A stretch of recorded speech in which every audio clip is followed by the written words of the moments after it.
Protéger les drépanocytaires contre le coronavirus est le thème choisi cette année en RDC à l'occasion de la journée internationale contre la drépanocytose.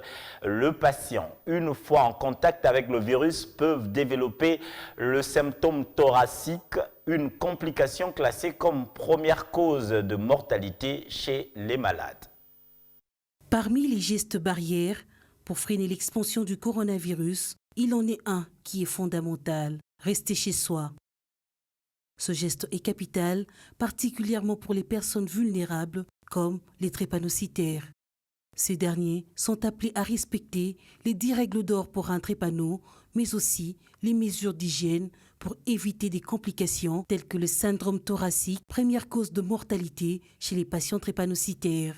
Les patients drépanocytaires sont à risque parce qu'ils ont une immunité qui est faible par rapport aux non-drépanocytaires.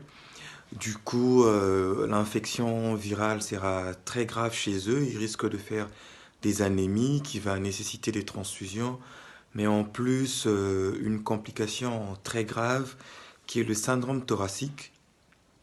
Ce syndrome thoracique, c'est l'une des premières causes de mortalité dans la drépanocytose, donc ils doivent tout faire pour éviter d'attraper ces virus. Comme actuellement c'est le confinement, je pense qu'ils doivent rester à la maison. En cas de suspicion, le docteur Bobo Kitenge recommande de vite contacter son médecin traitant, mais aussi les services habilités dans cette riposte.